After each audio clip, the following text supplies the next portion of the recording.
강의 오늘이 55번째입니다. 에베소에서의 바울의 사역이 계속 이어지고 있죠. 사도 바울은 에베소에서는 해당에서만 한 석 달 정도 말씀을 전하였고요.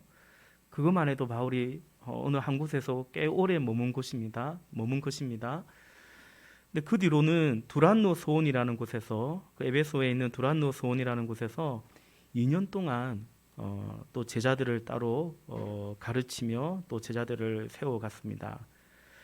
이러한 말씀의 가르침, 말씀의 역사 속에 하나님께서는 주의 종 바울을 통해서 당신의 표적과 기사를 이루어 가셨죠. 본문 11절, 12절 좀 전에 읽었지만 제가 한 번 더 읽어보겠습니다. 하나님께서 바울의 손을 빌어서 비상한 기적을 행하셨다. 심지어 사람들이 바울이 몸에 지니고 있는 손수건이나 두르고 있는 앞치마를 그에게서 가져다가 앓는 사람이 얹기만 해도 병이 물러가고 악한 귀신이 쫓겨나갔다. 아멘. 여러분, 복음서를 읽어가다 보면 예수님의 옷자락을 만졌는데, 그죠? 그 혈루병을 앓던 그 여인이 예수님의 그저 옷자락만 만졌음에도 불구하고 고침을 받았다고 한다면, 오늘 본문에 보니까 심지어 바울이 몸에 지니고 다니고 있던 손수건, 또 앞치마, 이런 것들을 병자에게 얹으면, 병자에게 접촉시키면 질병이 고침받고 악한 귀신이 쫓겨나갔다라는 것입니다. 놀라운 은혜죠. 예수님께서 나를 믿는 자는 나의 일을 그도 할 것이요 그보다 더 큰 일도 하시겠다, 요한복음을 통해서 약속하셨는데, 그야말로 예수님이 하신 그 일을 이제 그 주님을 믿는 주님의 종인 오늘 사도를 통해서 그 일을 이루어 가심을, 다시 말해 주의 그 주님께서 그 말씀을 이루어 가심을 우리는 다시 한번 목도하게 됩니다. 그런데 여러분, 우리가 사도행전을 보면서 자주 우리가 목격하였던 것처럼 그렇게 겸손히 주의 은혜 가운데 주님의 역사의 통로로 쓰임 받는 종들이 있고, 또 그렇게 주님께 그 은혜 가운데, 그 역사 가운데 겸손히 그 은혜를 받아들이는 사람들이 있는가 하면, 그런 기적과 하나님의 놀라운 역사 속에서도 자신 안에 있는 그 탐심을, 욕망을 버리지 못한 채 하나님의 역사마저도, 이런 기적, 이런 하나님의 역사마저도 탐내는 그런 자들이 바로 이곳 에베소에서도 있었다라는 것입니다. 우리 본문 13절과 14절 우리 같이 한번 읽어보겠습니다. 같이 읽습니다. 그런데 귀신 축출가로 행세하며 또 돌아다니는 몇몇 유대 사람조차도 바울이 전파하는 예수를 힘입어서 내가 너희에게 명령한다 하고 말하면서 악귀 들린 사람들에게 주 예수의 이름을 이용하여 귀신을 내쫓으려고 시도하였다. 스게와라는 유대인 제사장의 7 아들도 이런 일을 하였는데. 아멘. 13절에 귀신 축출가로 행세하며 떠돌아다니는 몇몇 유대 사람이 나옵니다. 귀신 축출가로 행세하는 자들입니다. 다른 번역에 보면 마술사라고 번역되어 있기도 합니다. 이들은 행세하는 자들입니다. 행세. 실제는 아니고 마술사처럼 행세하는 자들, 눈속임을 하는 자들입니다.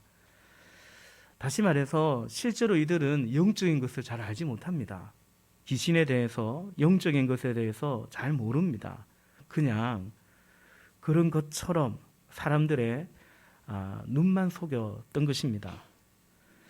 여러분, 그런 말이 있죠. 뭐 눈에는 뭐만 보이더라, 그런 말이 있는 것처럼 행세하는 자들에게는 무엇이든 행세하는 것처럼 보였을지 모르겠습니다.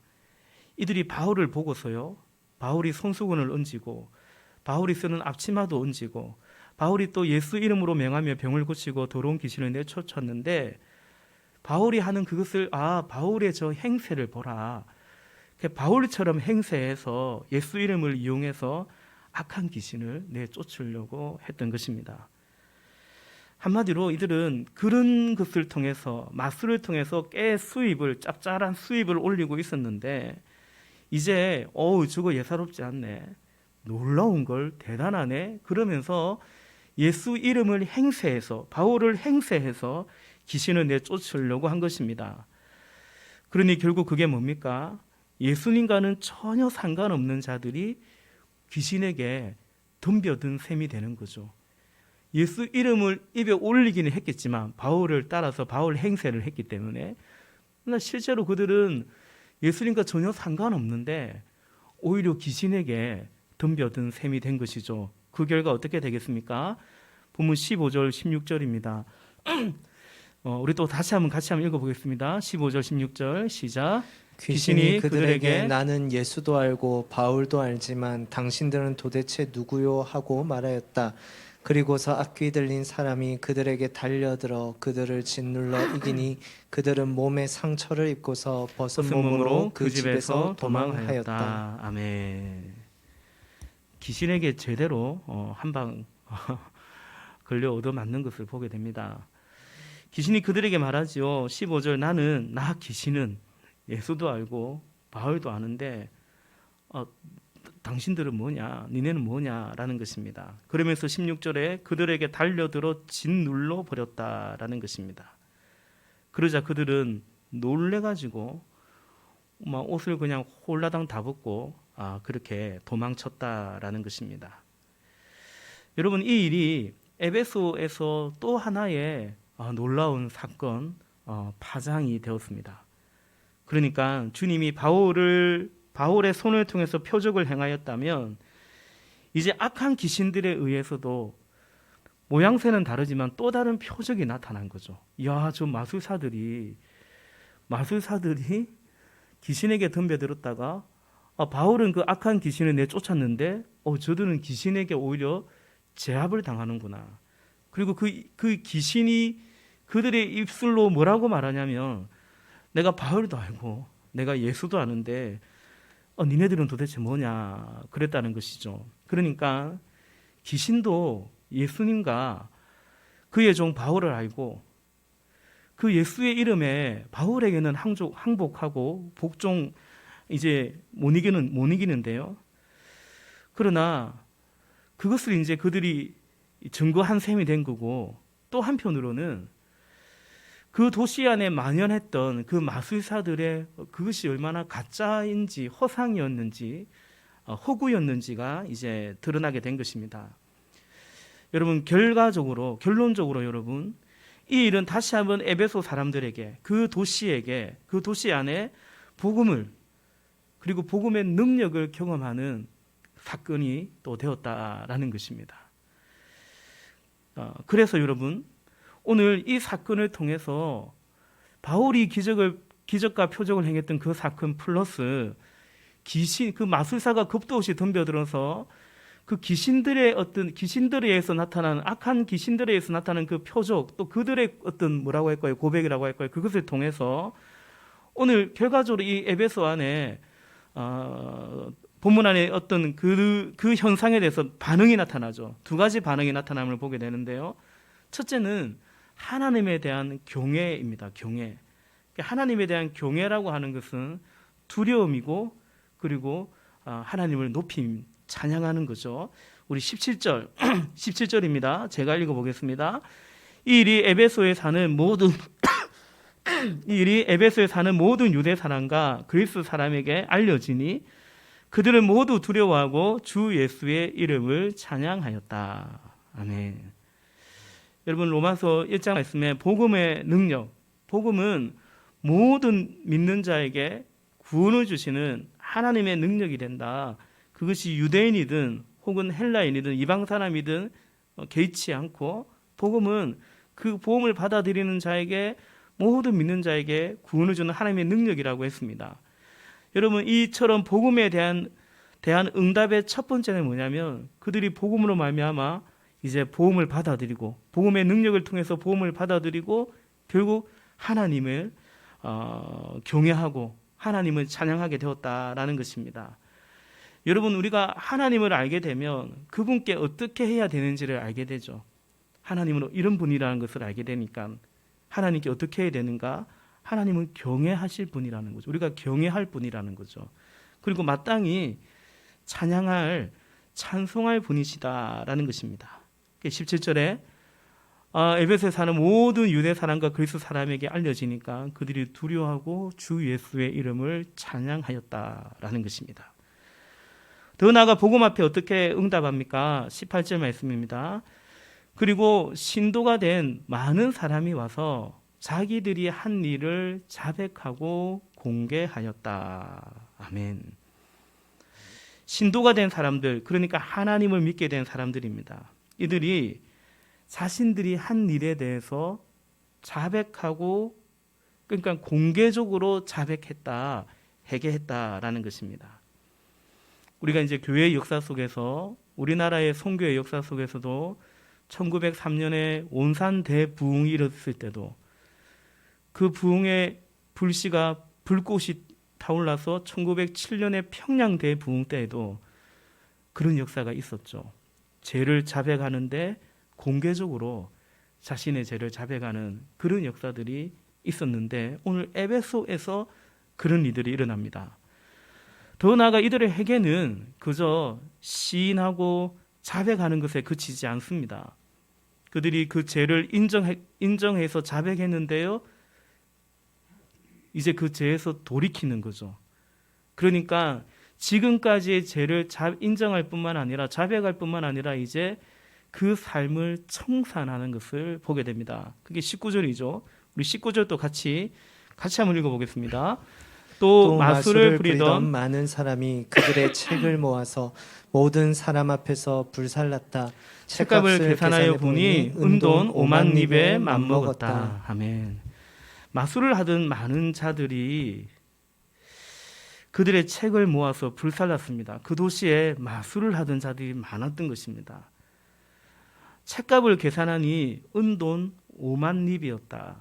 이게 은돈 5만 립은 이제 해설을 보니까 지금의 돈의 가치로 따지면 6천만 원 정도 되는 돈입니다. 여러분, 이것이 참된 회개입니다. 참된 예배가, 참된 헌신이 그냥 입술로 혹은 마음으로 끝나는 것이 아니고 우리의 가장 그 예배라는 것이 그분이 가치 있다는 것을 인정하고 그분 가치 있으신 하나님 앞에 가치 있는 것을 드리는 것이 예배인 것처럼 귀한 것을 주님께 드리고 더 나아가 예배 시간뿐만 아니라 더 나아가 삶으로 예배하듯이 우리의 몸을, 우리의 삶을 제물로 드리듯이 그것이 참된 예배, 참된 헌신이듯이 말이죠. 참된 회개도 그냥 마음으로 시인하고 입술로만 혹은 눈물로만 끝내는 것이 아니라 버릴 것을 버리는 것입니다. 버릴 것을 버리고 불태울 것을 불태우고 포기할 것을 포기하는 것입니다. 그래서 영국의 대부흥의 역사에 쓰임 받았던 요한 웨슬리 목사님은 감리교가 이제 그분을 통해서 만들어졌죠. 요한 웨슬리 목사님은 당신의 지갑이 회개하지 않으면 당신의 회개는 가짜다, 그런 말을 했습니다. 그렇죠. 우리의 삶을, 이 마술사가 내가 지금까지 마술하고 사람들의 눈을 속이며 그것으로 살아왔다는 것을, 그것이 잘못이었다는 것을 인정해놓고는 그 마술책을 그대로 가지고 있고 그리고 여전히 적당히 그렇게 마술해가면서 살아간다면 그건 참된 회개가 아니죠. 지난주에 그런 말씀 드렸지 않습니까? 바울이 전한 것을 사도행전에서는 바울이 전한 도라고 말합니다. 주님의 도라고 말하는 거죠. 다만 가르침이 아닙니다. 도는 길도자라고 했죠. 그 가르침은 우리에게 길을 제시하는 것입니다. 길을 선택하라고 하는 거죠. 이제 어떻게 살래? 이제 뭐 하고 살래? 이제 어느 길로 갈래? 그것이 복음입니다. 그러므로 이제 이들이 에베소에 사는 이 마술사들이요, 주님을 알았고 주님을 믿었다고 한다면 이제는 지금까지 걸어왔던 살아왔던 그 길에서 돌이키는 거죠. 청산하는 것입니다. 그냥 그대로 그 길 그대로 갈 수 없는 것이죠. 이 모든 일을 통해서 에베소에서 더욱 퍼져가며 일어나는 일은 뭐냐? 더욱 퍼져가며 일어난 하나님의 역사는 무엇인가? 마지막 본문 20절이죠. 우리 20절도 또 같이 한번 읽어보겠습니다. 시작.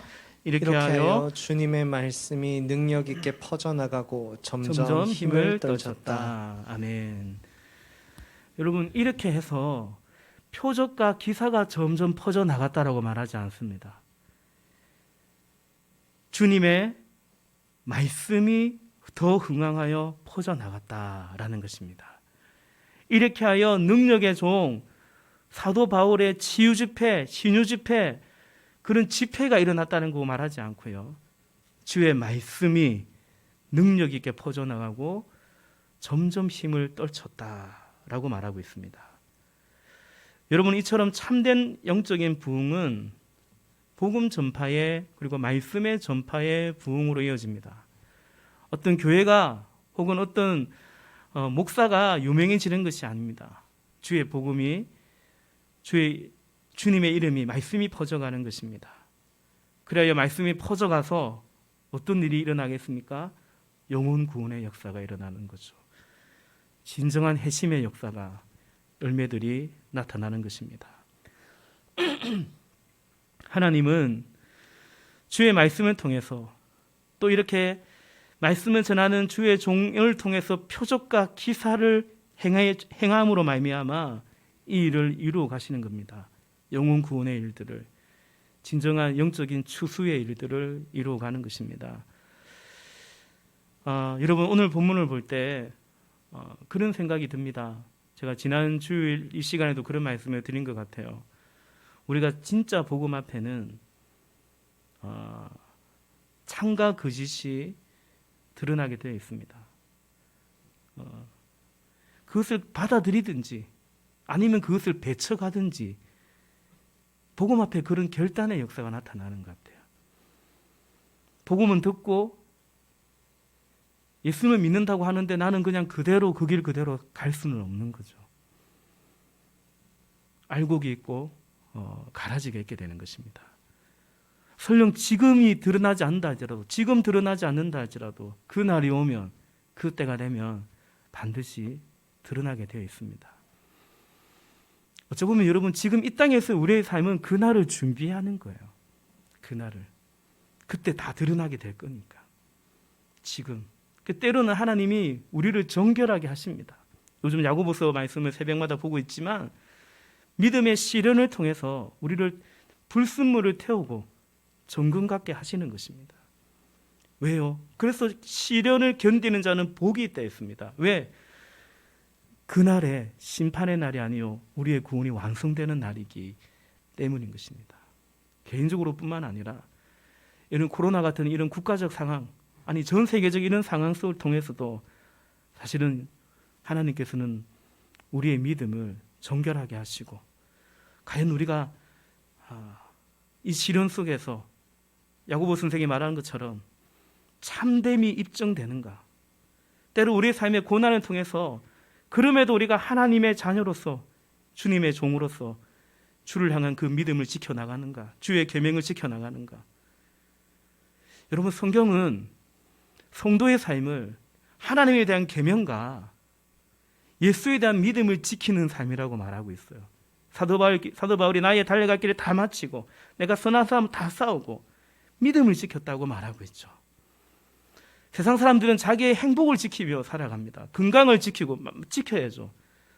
때로 내 자존심을 지키고 내 소유를 지키려고 안달이라면 그리스도인의 삶은 하나님에 대한 계명과 예수에 대한 믿음을 지키고, 그래서 우리의 마음을 지켜가며 이 땅에서 살아가는 거죠. 그리고 그날에 다 드러나기 때문에, 영원한 세계에 우리가 들어가기 때문에 그렇습니다. 여러분, 복음을 모르는 자들은 무엇이든 자기를 위해서 자기를 배불리기 위해서 모든 것을 다 이용하려고 합니다. 이웃도 이용하려고 하고요, 사람도 이용하려고 하고요. 그릇된 정치 지도자는 정치라는 그 통치 행위를 통해서 사실은 백성을 이용하려고 하는 거죠. 오늘 이들을 보니까 예수 이름을, 복음을 이용하려고 하는 것을 우리는 보게 되죠. 그것을 통해서 자신들은 더 가지려고 합니다. 더 높아지려고 합니다. 탐심의 도구로 생각하는 거죠. 여러분, 그게 종교입니다.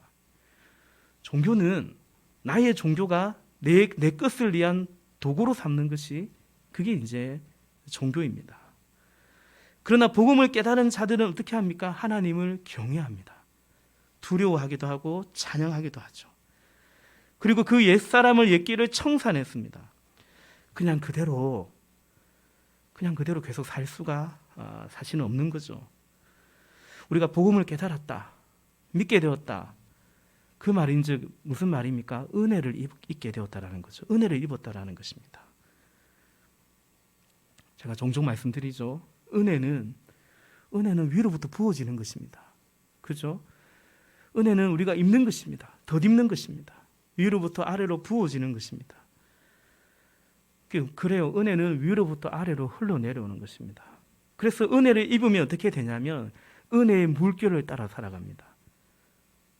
은혜는 어디로 간다고요? 아래로 가요. 아래로. 은혜는 낮은 곳으로 갑니다. 그래서 은혜를 입은 사람들의 특징이 뭐냐면 낮은 곳으로 내려갑니다. 왜?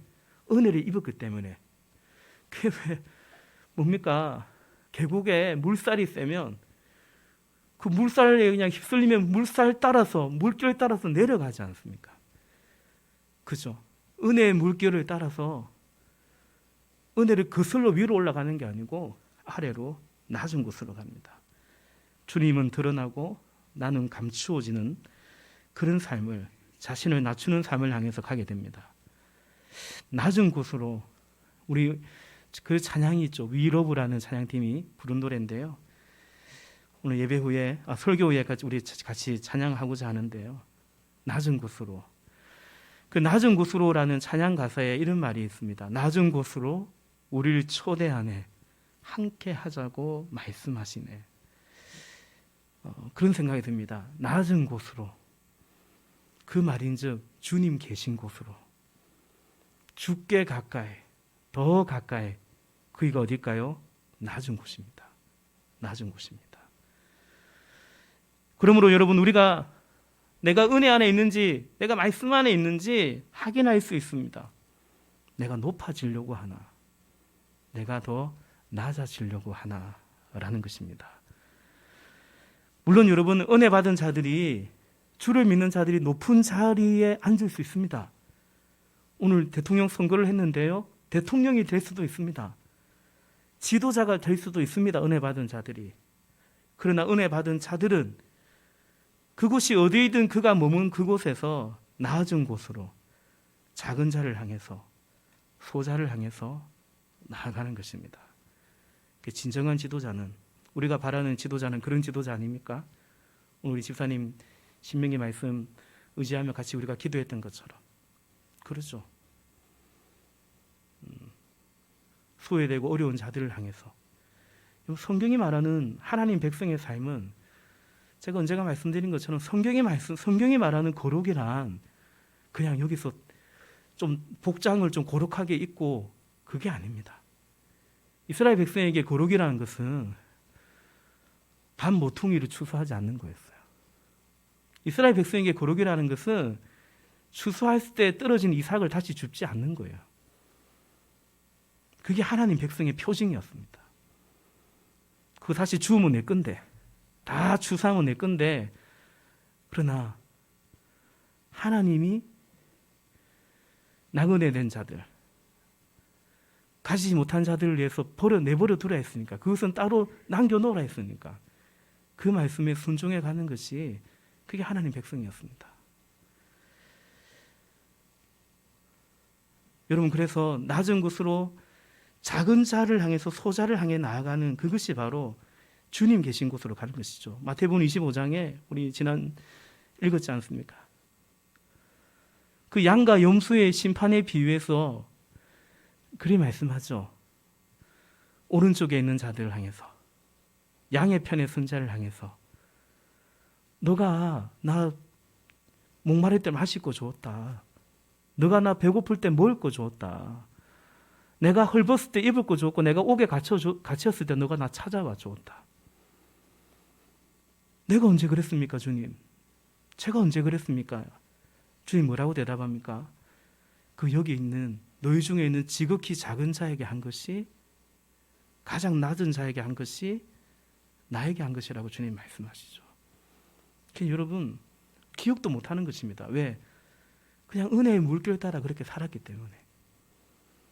그 사람 기억 못해요. 내가 언제 그렇게 했지? 난 그냥 은혜 받은 대로 살았을 뿐인데 라는 것이죠. 여러분 그런 자들에게 말씀의 능력, 말씀의 능력이 나타납니다. 여러분 바울이 고린도 교회가 문제가 많은 교회예요. 교만하기 때문이죠. 여러분 우리 가운데 거의 모든 문제는 교만 때문입니다. 하나님과의 관계가 잘못되어 있는 거죠. 그래서 교만한 겁니다. 바울이 고린도 교회 그 교만한 자들에게, 특별히 그들이 바울의 건의에도 도전하고요. 교만한 자들은 항상 건의에 도전하게 되어 있습니다.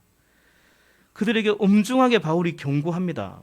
고린도전서 4장 19절과 20절 말씀에 보면 주님께서 허락하시면 내가 속히 여러분에게로 가서 그 교만해진 사람들의 말이 아니라 능력을 알아보겠습니다.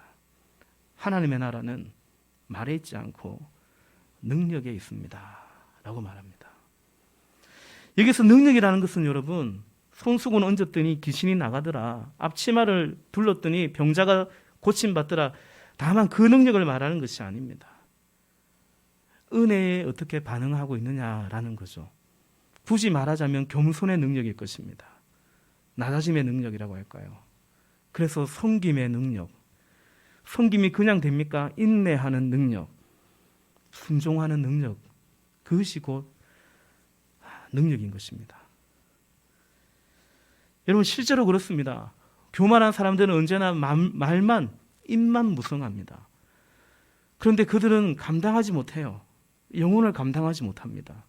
인내하지 못합니다. 순종하지 못합니다. 그래서 열매가 없습니다. 왜냐하면 교만하기 때문에 그렇습니다.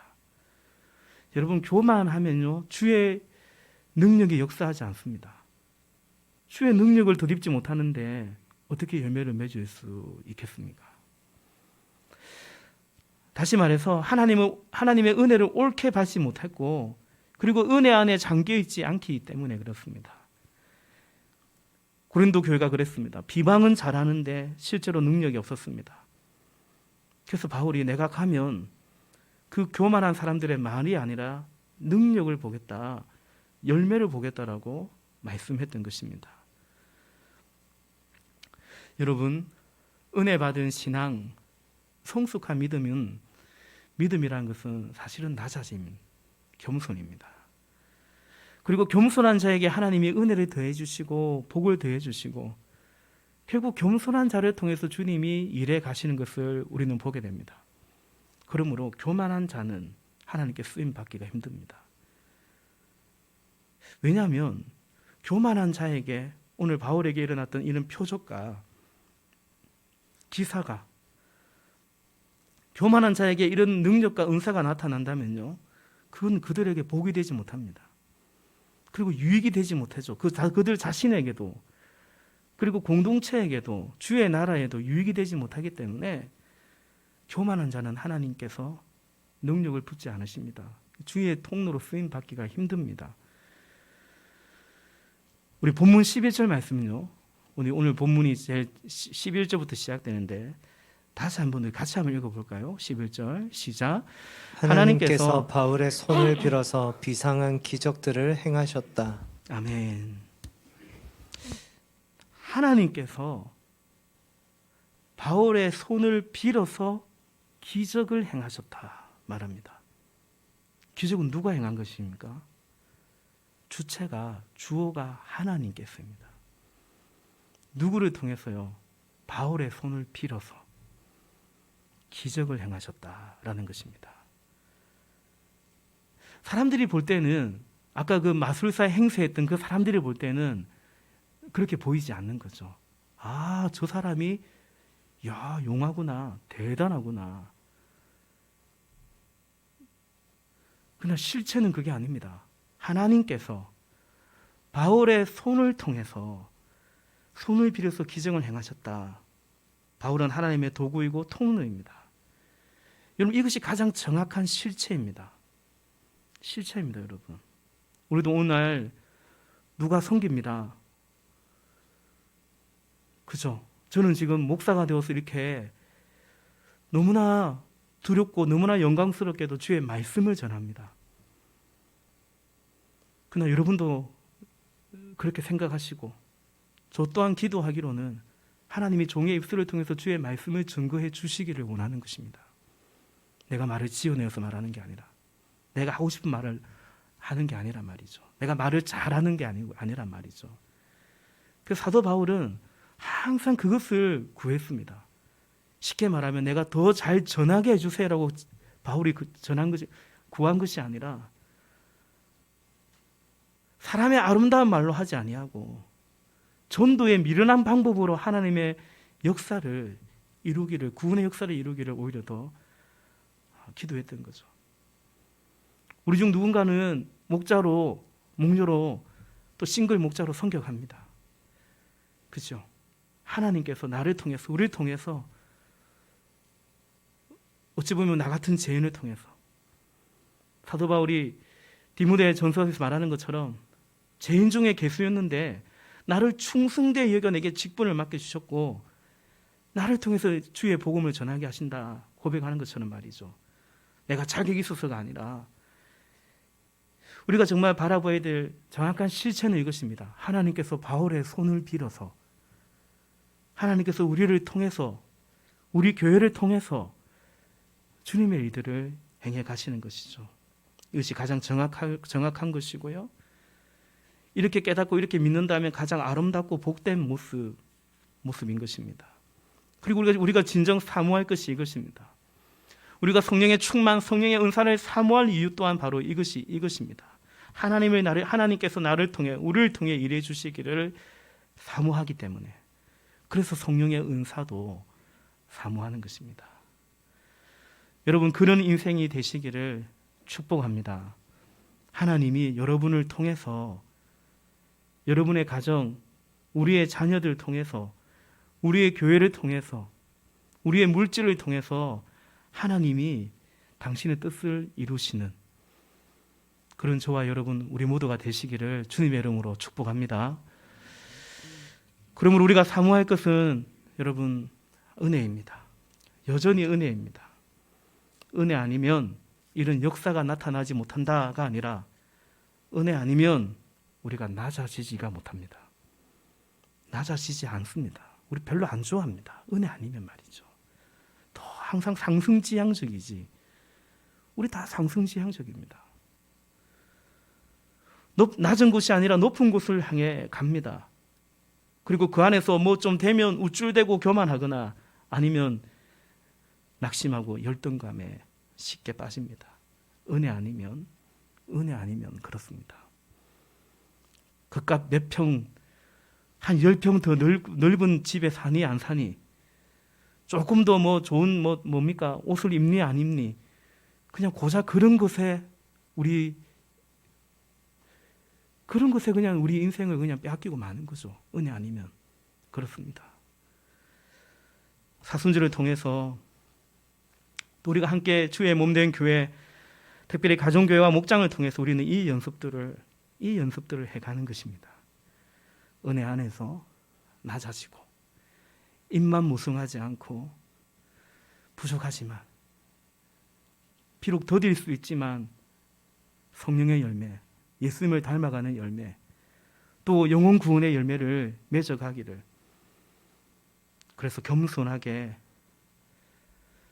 낮아지고 한 영혼을 섬겨갈 수 있기를, 비록 잘 서툴지만 그걸 사모하고 그걸 연습해 가는 것을 원하는 것입니다. 저는 가정교회가 그 현장이 있는 교회라고 생각합니다. 그렇게 연습할 수 있는 곳이 가정교회라고 생각합니다. 목장이 그렇습니다. 여러분, 섬길지라도요, 나를 돋보이려고 할 수 있습니다. 그 속습니다. 제가 가끔 죄송하지만 우리 한동대 학생들 보면 뭘 섬기고 섬기고 좋은데 그 섬김을 통해서 뭘 원하는지, 그것을 통해서 영혼 구원이 일어나고 그리스도의 제자가 되어가는 건지, 아니면 나 좋은 섬김이가 되는 것인지, 그게 그냥 목표인지, 새내기들한테 난 좋은 섬김이라고 인정받는 것이 그냥 그것에, 죄송해요, 그런 성취감에 빠지려고 하는 건지 사실은 봐야 되는 거죠. 겸손히 순종하고 겸손히 섬겨가서 은혜 안에서 말이죠. 그래서 하나님이 우리를 통해서 일해 가시는 하나님의 능력과 하나님의 열매가 풍성하기를 우리 주님의 이름으로 축복합니다. 같이 우리 기도하겠습니다.